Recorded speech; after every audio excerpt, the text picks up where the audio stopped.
There is no time for a music break here. We have more to clear. Okay, if you haven't dug us yet, and I prove that it could be done in under 20 seconds, then go and do it right now. There are almost 600 people tuned into this stream. That's a record for Blue Please. I demand you go and get a few more people. Get us over 600. It'll be awesome. And hopefully, we have a 10,000 listener podcast record to beat for Blue Please. I expect that to happen.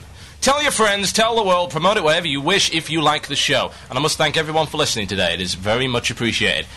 Go and dig us again. Click the show's page, wcradio.com. You see the dig buttons? Go click the dig button. Registration takes all of 20 seconds. I proved it before, I'll prove it again. Click dig it. Register very, very quickly. Dig our shows. It's great for our promotion. Thank you very much. Okay.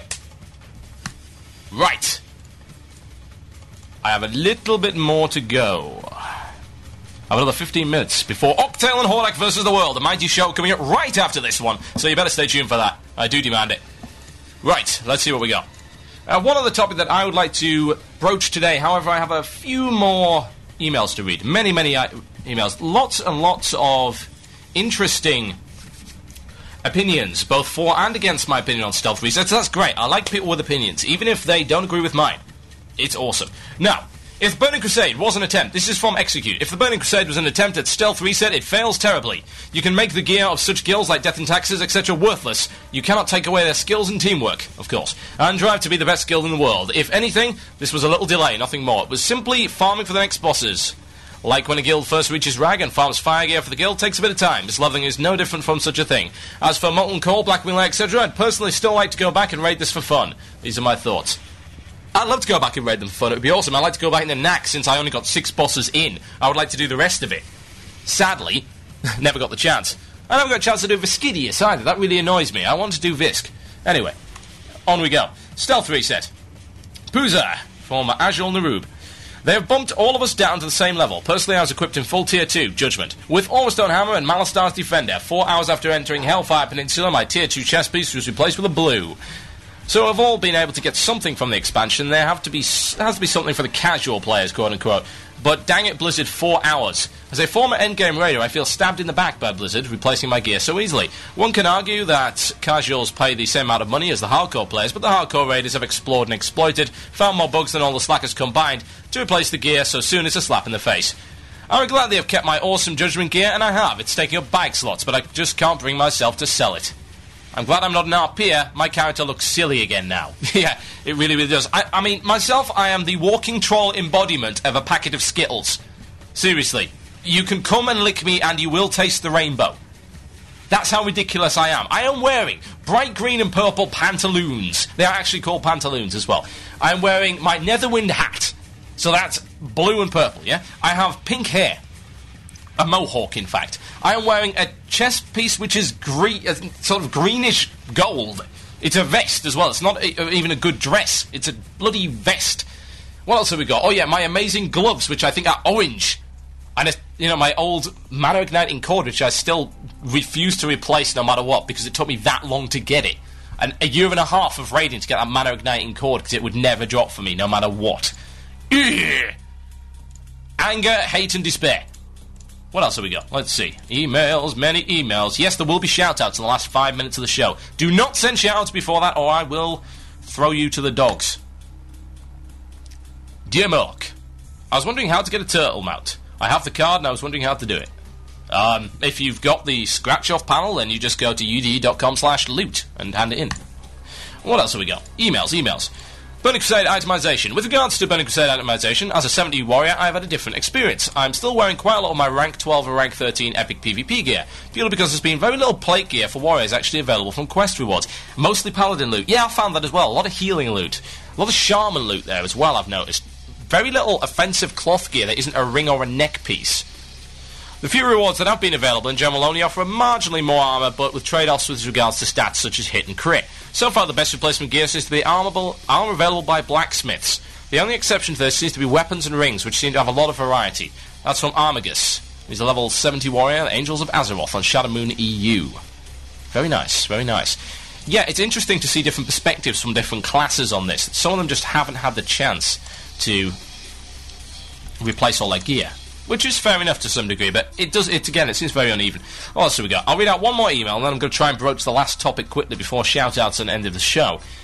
Andrew Morris, hey TB, well, it was, as you said, a stealth reset in the end. I didn't feel it would be for everyone when you first talked about it being tier 0 or 0.5 and Zul'Gurub class of player. I felt it was just an upgrade, just as going into Molten Core and Blackwing Lair, and it would affect raiders more, but not everyone.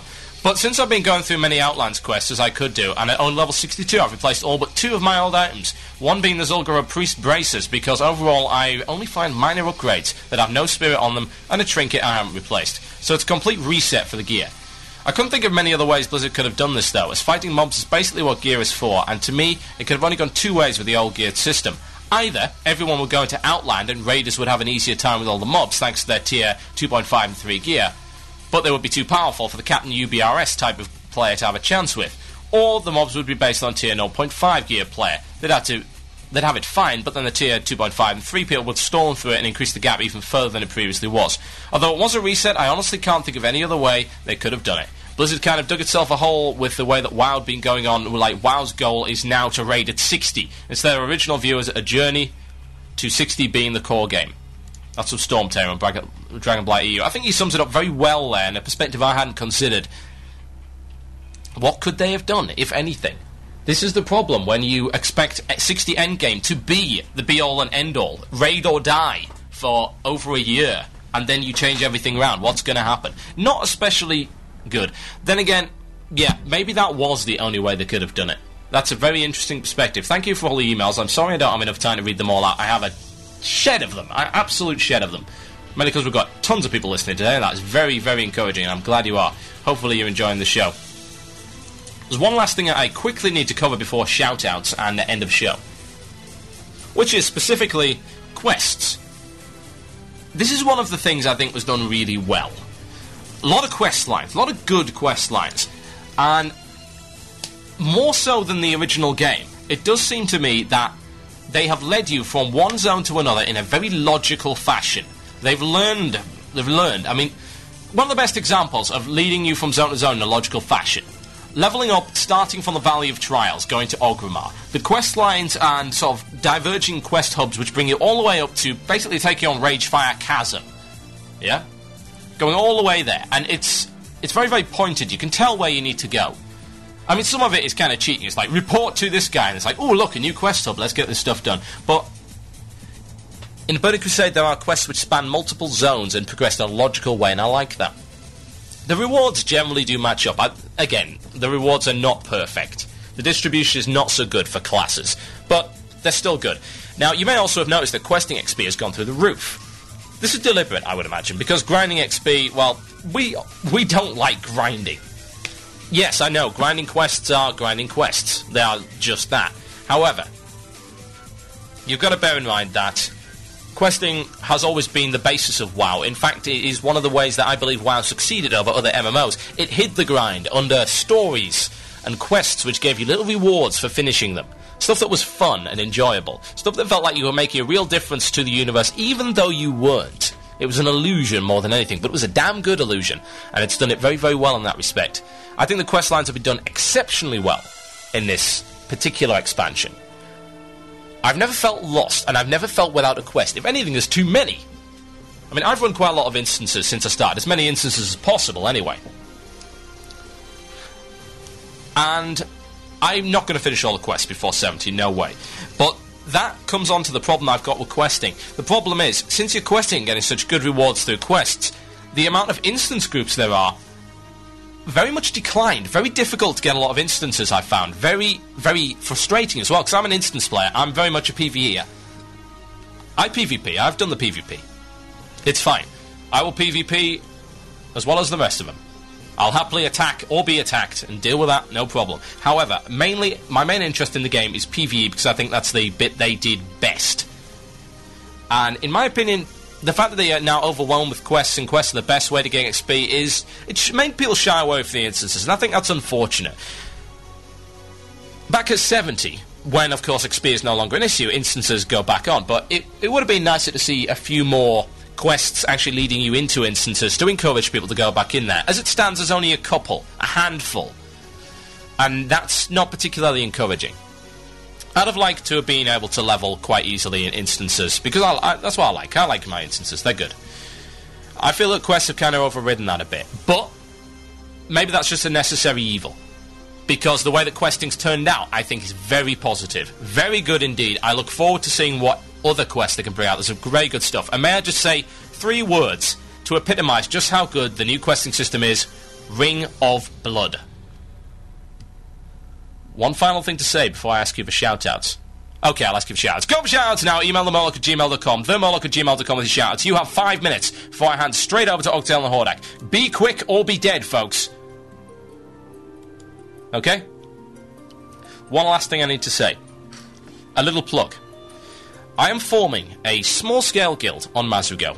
I'm sick of not being able to do instances. I want to do heroics, I want to do instances, I want to twink my character out, because I've always loved doing that. Twinking my character out, making it as powerful as it possibly can be at any given level. There are other people interested in doing this. I want to make a small-scale guild for experienced players. This has got nothing to do with WoW Radio. It's on the Mazugo EU server, Horde side. It's called Blue Please. It's going to be small-scale. We're looking between 12 and 25 people. If you're interested... If you want to transfer your character over, we've already got some people who have already transferred over. We're looking for class balance, so don't be offended if we say no. We're looking for specific classes. Just email me. Email themurloc@gmail.com with the subject line, application. Subject line application, themurloc@gmail.com if you're interested. And we should be kicking that off relatively soon. Our aim, many instances left side and even side.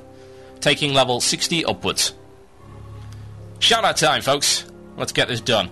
Now, I wonder how many people have PM'd me. Of course they PM me. Sephiroth says kick you in the face. That's it. What does the server say about power level? It's 7. Sephiroth's power level is 7. Taika, shout out to the Massacre on Ravenhold EU. Alaya, shout out to Unity on Steamwheel Cartel on the 15th one in Shattered Halls. Drop stupid gloves. Kazi, the guild is called Blue Please. Yes, it is. Kazi will be our enhancement shaman. Yes, he will. Level 70 enhancement shaman on Mazugo EU Horde side. He is the win. What else have we got? Toasterbot, I don't really want to shout. I just want to be mentioned on the show. Oh, how cute. What else have we got? Load Gmail, damn you. A shout out to my Karazhan Pug, who just downed Prince Malkazan. I'm currently trying Nightbane. Good lord. Too easy. That's from Mads Thargard. Ugh. Let's see what else we got. A shout out to Thething for being the second level 70 in my guild. A shout out to my guild on Crush Ridge, US, Southern Cross Crusaders. That's Aussie Guilds for the win from Joshua Halgren. What else have we got? Oh dear, I'm never going to get through all these. A shout out to Pathogen on Frostmane EU for Carolyn at the level 70 Belfordin. Ugh. I only got to 70, good lord. Hey TB, this is your mate Kazi. I've already given you a shout out. Also a shout out to Gargamel, the broom-wielding hunter of doom.